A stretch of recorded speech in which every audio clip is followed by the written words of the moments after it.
Welcome the Lord's chosen. Some people walk out of hell with scars, others walk out with instructions. That's the difference people can't explain when they look at you. They're not just curious, they're unsettled. Because statistically, logically, and emotionally, you were not supposed to recover the way you did. Survival rates don't favor people who took repeated hits with no backup, no soft landing, and no pause button. Yet here you are, moving like nothing broke you, thinking clearly after chaos, rebuilding faster than the damage ever expected. That's not inspiration talk. That's an anomaly. Here's the uncomfortable fact most people won't say out loud. Trauma usually slows people down. Studies show prolonged stress rewires the brain toward caution, fatigue, and hesitation. Recovery is expected to be slow, uneven, and visibly messy. But you didn't follow the textbook. You recalibrated. While others needed time to find themselves, you redesigned yourself under pressure. That's not resilience, as people like to package it. That's adaptation at a speed that makes observers nervous. And that's why they keep watching you, like you skipped a chapter. Because you didn't just crawl out of the valley of death, you came back fluent in it.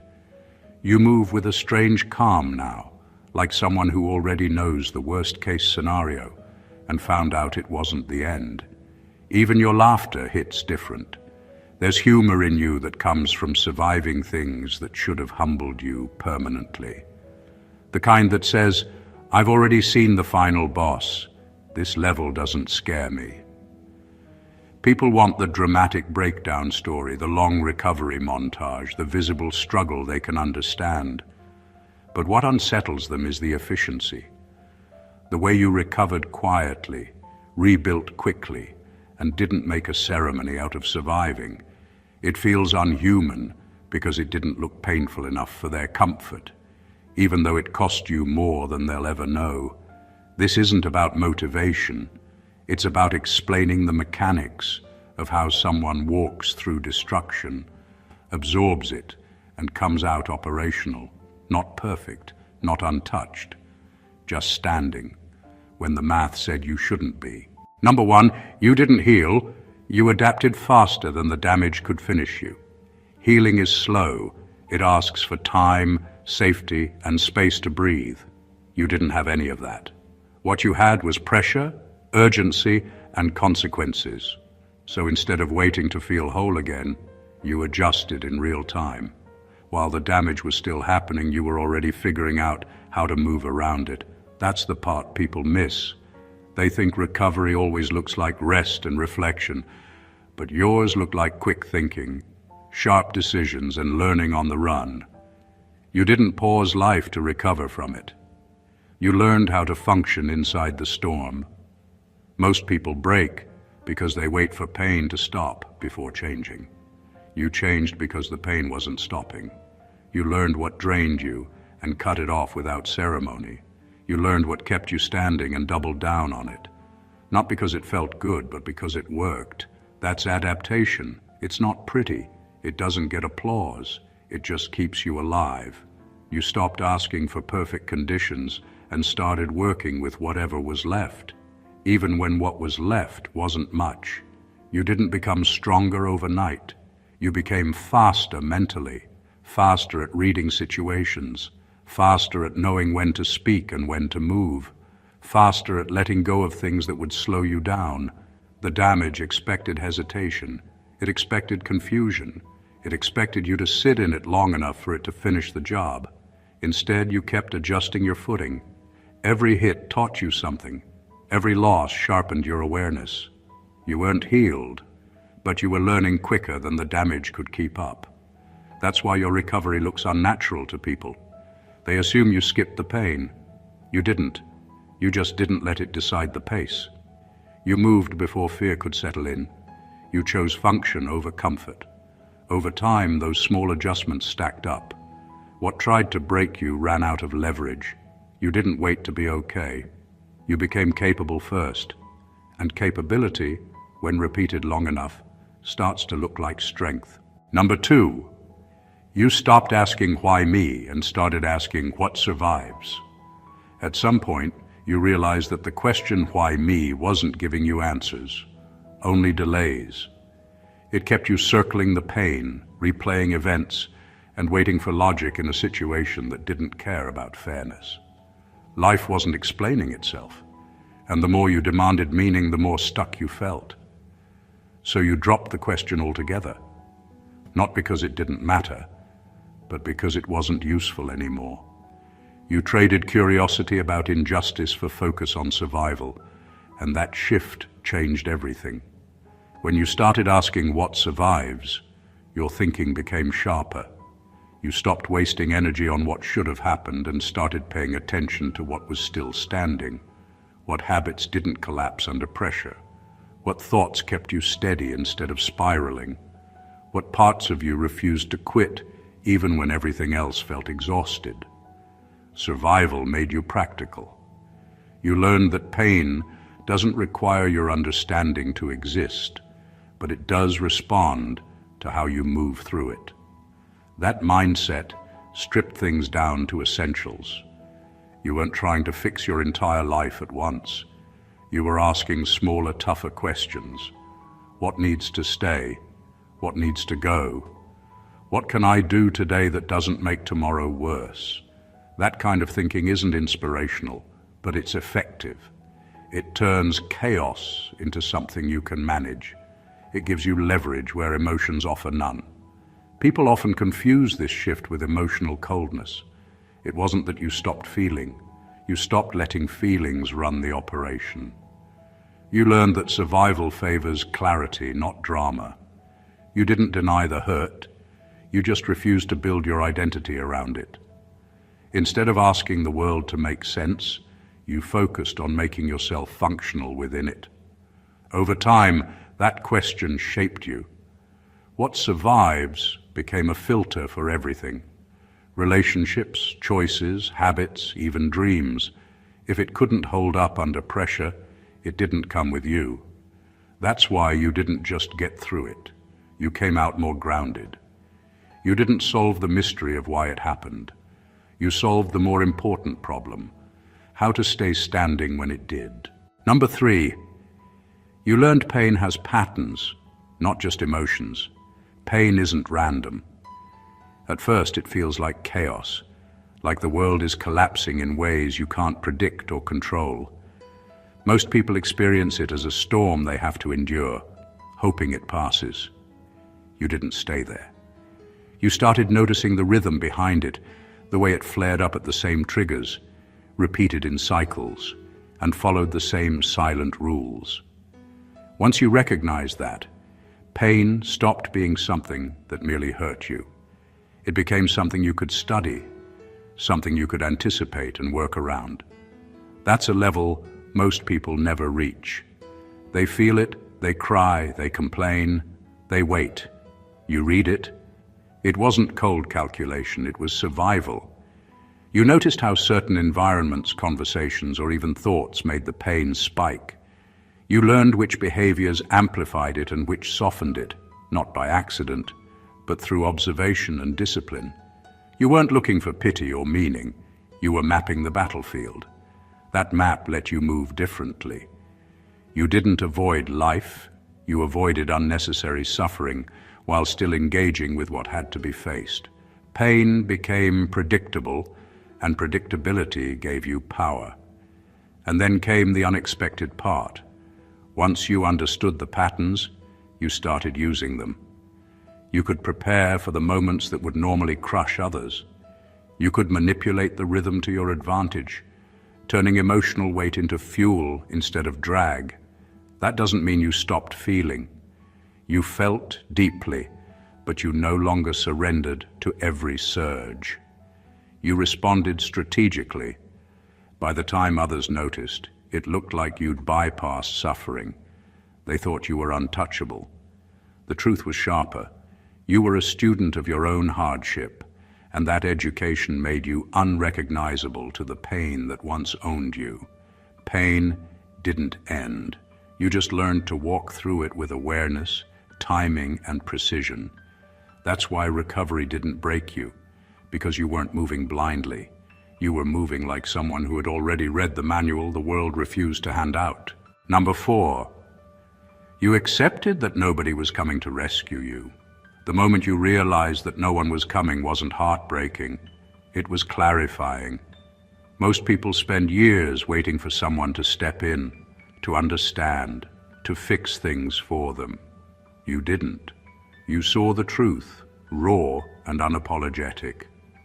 Life doesn't owe you safety, comfort, or a second chance. That acceptance didn't make you bitter, it made you unstoppable. Once you stopped looking for external saviors, all your energy went into something far more effective, yourself. This isn't about ego or arrogance, it's about raw survival instinct. When you understand that the world isn't going to intervene, you start moving differently. You stop hesitating, stop explaining, stop hoping for validation. You make decisions quickly because the consequences won't wait. You plan for outcomes knowing you can only rely on your own capacity to execute them. Every choice becomes intentional, every step calculated, and every resource fully utilized. There's no pause for pity, no waiting for help that isn't coming. You become your own army, your own shield, your own strategist. It also changes how you see people around you. You stop expecting empathy from those who can't give it. You stop leaning on fragile support systems and start building internal resilience. That clarity cuts through a lot of wasted energy. Every relationship, every commitment, every interaction is measured by what it contributes to your survival and growth, not by what you hope it will someday offer. And here's the thing. Once you accept that nobody is coming, you notice an almost uncanny freedom. You're no longer trapped by the fear of being left behind because you've already taken the reins. You walk through challenges with a kind of quiet authority because you know your fate isn't dictated by anyone else. You've built the kind of self-reliance most people talk about but never achieve. You didn't just survive the valley of death, you walked through it armed with the knowledge that the only rescue worth counting on is the one you orchestrate yourself. Number 5, you became resourceful because comfort was never an option. Comfort is a trap. Most people fail to realize it until it's too late. It lulls you into inaction, makes you dependent, and dulls your instincts. You didn't have that luxury. Your environment forced you to improvise, to think fast, and to do with less than what should have been enough. You became resourceful not because it was trendy or admirable, but because survival left no alternative. Every obstacle became a challenge to outsmart, every setback a test to find what worked, instead of waiting for someone to hand it to you. You learned to see opportunities in scarcity. Where others saw dead ends, you spotted loopholes, overlooked tools, and hidden advantages. You stopped relying on instructions, guides, or systems. You created your own methods, your own shortcuts, and your own strategies. The harsh reality didn't just demand resilience, it demanded creativity under pressure. And that creativity wasn't a hobby, it was a lifeline. Being resourceful also taught you how to leverage people, circumstances, and even mistakes.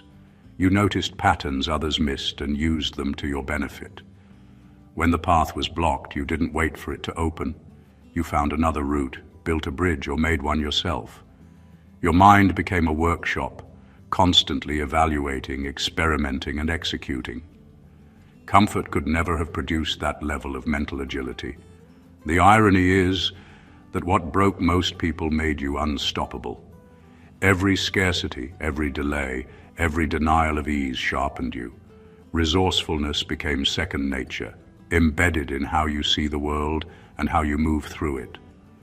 You didn't just survive with what little you had, you thrived, because thriving under pressure required thinking, acting and adapting in ways most never attempt.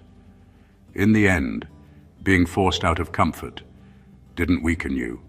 It gave you tools others never develop. You became someone who doesn't just endure problems, You solve them before they become permanent. You became unpredictable, efficient, and almost unshakable. Because when life stripped everything away, you discovered you could always make something work. Number 6, you stopped romanticizing strength and embraced endurance. Strength is flashy. People celebrate it, take pictures of it, and talk about it like it's a destination. You learned early that strength alone doesn't win battles. Strength can burn out, falter, and collapse under constant pressure. What actually matters is endurance, the quiet, relentless ability to keep going when nobody notices, when nobody applauds, when everything inside screams to quit. That's what carried you through the valley of death, not a sudden surge of power or a heroic moment. Endurance doesn't look impressive. It's not the dramatic punch or the cinematic comeback. It's waking up every day, moving through pain, navigating chaos, and making small, steady progress while everything around you threatens to overwhelm. It's taking hit after hit and still finding a way to function, to keep building, to keep surviving. That's far harder than anyone realizes because it requires patience, self-discipline, and a tolerance for discomfort that most people never cultivate. Embracing endurance changed the way you approached life. You stopped seeking quick fixes or temporary victories. You learned to respect the slow grind, the invisible effort that compounds over time. You realized that the people who survive storms aren't always the ones who resist the hardest. They're the ones who last the longest. They absorb blows, adjust, and keep moving, while those chasing strength collapse under expectations or exhaustion. Endurance also taught you humility. It stripped away the need to prove yourself constantly. You didn't have to show the world you were strong, because you knew survival wasn't a show. It was a process, measured in persistence, not applause. And that quiet power made you almost untouchable. People might admire strength, but they fear endurance. They sense it in the way you move, the way you handle setbacks, the way you never truly break. In the end, you didn't just survive. You became a force defined by longevity, by the ability to outlast chaos, pain, and despair. That is the kind of strength that doesn't make headlines, but shapes lives, yours first, and everyone who crosses paths with you second. Endurance became your signature, and it will carry you far beyond anything ordinary strength could ever reach. Number 7, you made decisions while emotionally exhausted and lived with them. Most people wait for clarity, for calm, for some neat emotional reset before making big moves. You didn't have that luxury. You made choices when your mind was tired, your heart was heavy, and every part of you screamed for rest. And yet somehow, those decisions carried weight. They worked. That's not luck. That's learning to trust yourself when your instincts are raw, unpolished, and running on the edge of survival. Making decisions while drained isn't about recklessness. It's about proving to yourself that your capability isn't tied to comfort or perfect timing. When you act under exhaustion, every choice becomes sharper. You learn to strip away the noise, to cut the unnecessary, to see what actually matters. Emotional fatigue doesn't make you weak. It forces you to confront reality without the luxury of denial. You don't overthink. You don't linger on what-ifs. You move. And moving becomes the difference between stagnation and progress. Every decision you made under that pressure reinforced one brutal truth. Action outweighs hesitation, even when you feel empty. Living with those decisions wasn't easy. Some of them hurt, some of them backfired, and some of them tested you in ways no calm scenario could. But instead of blaming circumstance or waiting for someone to validate your choices, you owned them. You understood that responsibility, even in exhaustion, is a form of power. You survived because you didn't need perfect conditions. You needed resolve, and you had it. The consequence of this practice is subtle but profound. You became confident in your own judgment, unshaken by storms, because you knew you could act and recover, no matter how raw you felt. Emotional exhaustion became a teacher, not an enemy. And when people look at you, they notice it. The calm decisiveness, the silent authority, the way you navigate life without waiting for permission or perfect timing. You didn't just survive tired, you thrived through it. And that is something almost no one else can claim. Number 8, you let parts of yourself die so the rest could live. Survival isn't about holding on to everything you've ever been. It's about knowing what's worth keeping and what's dragging you under. You realize that some parts of yourself, old habits, worn-out beliefs, attachments to people or situations, were no longer serving you. They were heavy, toxic, and unnecessary. So you let them go. Not slowly, not ceremoniously, but decisively. You killed off pieces of yourself so the rest could breathe, adapt, and thrive. That's the kind of transformation most people fear, because it feels like loss. But you understood that letting parts die wasn't weakness. It was evolution. Every part you released created space. Space for clarity, space for strength, space for instincts you didn't even know were there. You didn't try to polish the parts you were leaving behind. You didn't apologize to them. You simply acknowledged that holding on to them would cost you more than letting them go. That kind of self-honesty is rare. Most people cling, hoping pain, failure, or fear will soften if they just hold on long enough. You didn't hope. You acted. This process also taught you precision. You learned to recognize what is truly essential, what is replaceable, and what is poison. Decisions became sharper because you had fewer internal battles. You weren't weighed down by old grudges, unnecessary expectations, or self-sabotaging habits. The parts that survived weren't just alive, they were optimized. They could think faster, act faster, and endure longer. You became a leaner, more formidable version of yourself. People notice it. They see someone who doesn't hesitate, who doesn't flinch at pressure, who moves with purpose. They don't understand the quiet deaths that made that possible. They don't see the pieces you left behind in the ashes, because the living parts are so dominant now. You didn't just survive the valley of death. You reconstructed yourself from it. You understood that growth sometimes demands sacrifice, not of life, but of the version of yourself that can't rise to meet the future. And that choice, that ruthless clarity, is what set you apart. Number 9, you didn't become fearless. You became fear-literate. Fear is a liar. It pretends to protect you, but most of the time it only holds you back. You didn't escape it, and you didn't ignore it. You studied it. You learned its patterns, its triggers, and its tactics. You became fluent in the language of fear, able to recognize when it was a warning and when it was a trick. That knowledge changed everything. People think surviving the valley of death is about being fearless, but real survival comes from knowing fear well enough to act in spite of it.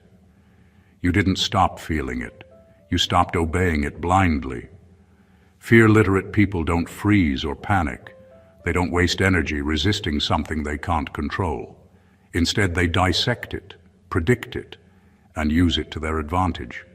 You understood which fears were signals and which were chains, which ones required action, and which ones needed to be ignored. That clarity gave you power where most people felt paralyzed. You moved decisively because fear became data, not a prison. This literacy also sharpened your instincts. You became able to spot danger and opportunity simultaneously, to navigate chaos with a precision that feels unnatural to others. You no longer reacted emotionally to fear. You responded strategically. That difference is subtle but profound. People see it in the way you handle crises, the way you step forward when everyone else steps back, the way you survive storms that would crush the unprepared. Being fear-literate doesn't make life easier. It doesn't remove risk or pain, but it turns you into someone almost untouchable because you aren't controlled by what others perceive as dangerous or terrifying. You've faced the worst-case scenarios enough times to know that fear is a tool, not a master. And when people watch you operate, they feel it, the calm precision, the quiet confidence, the almost unshakable energy of someone who has met fear, studied it, and decided it wouldn't run their life. That's not bravery, it's mastery. And mastery is far more compelling than simple courage. Number 10. You survived by lowering expectations, not standards. Most people confuse expectations with standards, but they are worlds apart. Expectations are fragile, emotional, and often set by circumstance or the opinions of others. Standards are internal, grounded, and unshakable. You learned to survive not by hoping life would treat you kindly, but by lowering what you demanded from the world while keeping what you demanded from yourself high. You didn't wait for perfect conditions, understanding people, or favorable timing. You acted within reality, not fantasy, and that shift saved you repeatedly. Lowering expectations meant you stopped hoping life would make sense or provide comfort. You stopped waiting for others to step up, for doors to open automatically, or for validation to arrive. You let go of the idea that the world should accommodate your pain, your ambitions, or your timing. That was liberating. Every ounce of energy you spent hoping for things to be easier was redirected toward solving the problem right in front of you. You survived because you didn't demand miracles. You demanded execution. At the same time, you didn't lower your standards. You refused to compromise on what mattered to your growth, integrity, and survival. Every action, every decision, every move had a baseline of excellence that you wouldn't allow to falter. That combination, flexible expectations and rigid standards, made you untouchable. You could navigate chaos without falling apart because you weren't bound by disappointment, but you were still bound to your own code. This approach reshaped your perspective. You started seeing obstacles not as failures, but as conditions to operate within. You became comfortable with discomfort, finding solutions where others saw only problems. People might assume survival is about enduring or resisting, but you understood that it's about playing the game on the terms life actually gives you, while holding yourself to a standard no one can take away. That's how you didn't just survive, you thrived. That distinction, quiet but profound, is what separates those who merely live from those who rise beyond their circumstances. Number 11, you used repetition when motivation was gone. Motivation is a fleeting thing. It shows up, it inspires, and then it disappears, leaving most people stranded in half-started plans and unfinished dreams. You discovered early that waiting for motivation was a trap. If survival depended on feeling inspired, you would have failed. Instead, you relied on repetition. You created habits, systems, and routines that didn't require emotional fuel. You moved, even when your energy was gone, even when your mind screamed to quit. That's where real transformation begins, when action continues without applause, without excitement, without a spark. Repetition is simple in theory, but brutal in practice. It's mundane, exhausting, and unglamorous, but it beats waiting for lightning to strike. You did the work over and over, not because it felt good, but because it worked. Every repeated effort, every small, seemingly insignificant action compounded. It built a momentum invisible to the casual observer. You weren't chasing big victories. You were stacking small, unstoppable ones. That's why when people look at your recovery, it feels unexplainable. They don't see the countless invisible repetitions that carried you through the valley of death. Using repetition when motivation is gone also trained your discipline. You became someone who doesn't rely on feelings to function. You became predictable in your consistency, unshakable in your progress, and patient with the grind. Motivation might ignite action, but repetition sustains it. It's the quiet force that turns survival into mastery, struggle into skill, and chaos into control. This approach reshaped your relationship with yourself. You learned that waiting for inspiration is optional. What matters is what you do consistently, especially when doing it feels impossible. You weren't superhuman. You were methodical. You didn't wait to feel ready. You prepared yourself through action, one repetition at a time. And over time, those repeated steps added up to results that looked miraculous to everyone else. But to you, they were simply the product of relentless, disciplined movement when others would have stopped. That's why repetition became your secret weapon, and why it transformed exhaustion into unstoppable progress. Number 12, you learned that recovery isn't linear, it's layered. Most people imagine recovery as a straight path, a steady climb from darkness to light. That's not how it works, and you learned that the hard way.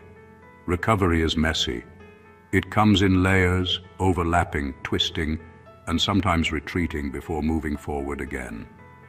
Every time you thought you had escaped one part of the pain, another layer revealed itself, often more stubborn, sharper, and more complex than the first. Instead of getting frustrated, you learned to navigate it. You realized that healing doesn't demand perfection. It demands patience, awareness, and the willingness to keep rebuilding, even when progress feels invisible. Each layer you faced required a different skill, a different kind of resilience. Emotional wounds had to be tolerated while physical, financial, or relational pressures demanded action. You couldn't treat everything at once. You prioritized, adapted, and returned to challenges in cycles, peeling one layer at a time. That's why your recovery looks effortless to others.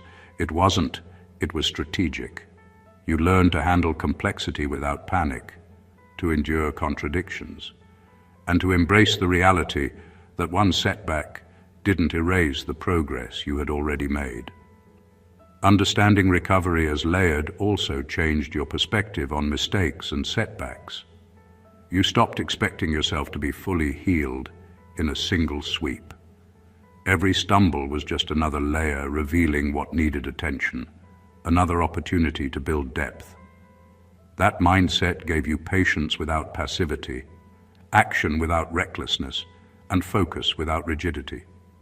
You became someone who could operate under pressure while still attending to the subtler, slower aspects of growth. By the time people notice you thriving, they assume you've always been strong. The truth is far more impressive.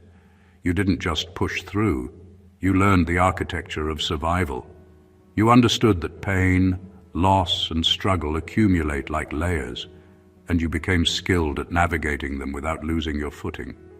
That mastery of layered recovery made you not just resilient, but almost unshakable. A person who doesn't just survive the valley of death, but emerges layered, fortified, and untouchable in ways few ever comprehend. Number 13. You stopped explaining your pain to people who benefited from your silence. For a long time, you probably tried to make others understand what you were going through. You broke yourself down, layer by layer, hoping someone would notice, empathize, or step in. Most of the time, that effort was wasted. Some people weren't there to help. They were there to watch, judge, or even benefit from your struggle. Eventually, you realized that explaining your pain didn't heal you, it just gave others a front-row seat to it. So you stopped. You stopped narrating your suffering, stopped seeking validation from those who had no intention of offering it, and stopped giving away pieces of yourself that didn't need to be seen. That choice wasn't cruelty, it was survival. Silence became your shield. You learned that there's a power in holding your story close, in letting your actions, not explanations, communicate what you've endured. People start noticing differently when you don't plead for understanding. Your presence, your calm, your progress, all of it speaks louder than any words could. And those who truly matter will feel it without a play-by-play. Those who don't, they weren't worth your energy anyway. With this shift, you gained focus. You could put energy into building yourself rather than justifying yourself. You didn't waste time convincing bystanders or wrestling with judgment. Instead, you channeled your pain into strategy, endurance, and adaptation. You became a person whose results carried the weight of their struggles without having to spell it out for anyone. This discipline also changed the way you interacted with the world. You learned to recognize who deserved your trust and who didn't. You kept your experiences private, but you didn't hide your growth. You didn't need to explain your scars. You let your life tell the story. And that made you unshakable. People notice a person who thrives quietly. They respect someone who suffers, learns, and acts without seeking permission or sympathy. By stopping explanations, you reclaimed control over your narrative, and that control made you stronger, sharper, and almost untouchable. Number 14. You came back different because death brushed you and missed. When most people face life-threatening moments, they emerge shaken, fragile, and cautious. You came back changed in a way that isn't soft, isn't tentative, and isn't easily understood. Death brushed against you, close enough to leave marks, close enough to teach lessons that nobody else could comprehend, and yet it didn't take you. That near brush transformed you from someone who simply survived into someone who moves through the world with a quiet, almost unspoken authority. People can feel it before they understand it. They notice the intensity in your calm, the precision in your decisions, the weight behind your presence. The difference isn't physical, it's almost impossible to describe. You carry a deep-rooted understanding that life is finite, fragile, and unpredictable, that awareness sharpens instincts, amplifies intuition, and rewires priorities. Trivial fears and distractions lose their grip. You no longer waste energy on what doesn't matter. You respond faster, act smarter, and endure longer because you've already stared at the edge and realized you weren't done yet. Every choice, every action, every interaction now carries the echo of that brush with the impossible. Coming back different also means you are no longer tethered to old versions of yourself. The version that hesitated, doubted, or waited for permission has been replaced.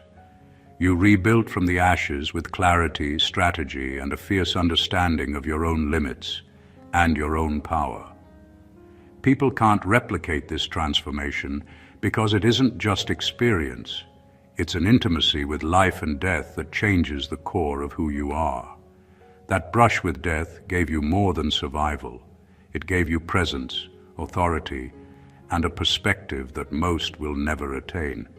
You didn't just continue, you leveled up. And the result is striking. You're someone who walks through challenges with the confidence of someone who has already crossed the line others fear to approach. That's why people stare, why they ask how you did it, why your recovery feels almost unhuman.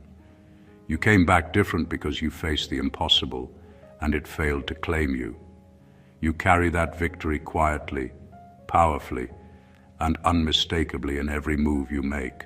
You didn't just survive the valley of death, you transformed it into a proving ground. Every hit, every loss, every sleepless night became a lesson, a tool, a stepping stone. You adapted faster than the damage could finish you, studied pain until it lost its power, and acted decisively when others would have frozen. You let go of what no longer served you, mastered fear, and turned repetition, endurance, and discipline into invisible weapons. You lowered expectations without lowering standards, held your silence as armor, and emerged from every trial with a clarity and strength that defies ordinary understanding. You became someone who doesn't just face challenges, you walks through them with authority, precision, and an unshakable presence. People notice it, they feel it, and the truth is, what you've built is rare, almost unexplainable, and undeniably powerful. Your journey isn't a story of luck or timing. It's the outcome of relentless, often unseen effort. It's the evidence of someone who refused to surrender, who learned from every layer of struggle, who became fear-literate, self-reliant, and strategically unbreakable. This is why your recovery looks unhuman to others. It isn't just survival, it's mastery of yourself and your circumstances, a quiet power forged in moments most people would crumble under. If this resonated with you and you want to uncover more truths like these, make sure to subscribe to the channel. Hit that like button if it moved you, comment your thoughts below so we can connect, and share it with someone who needs to hear it. Every story of strength deserves to be seen, and your journey is no exception. Stay blessed always.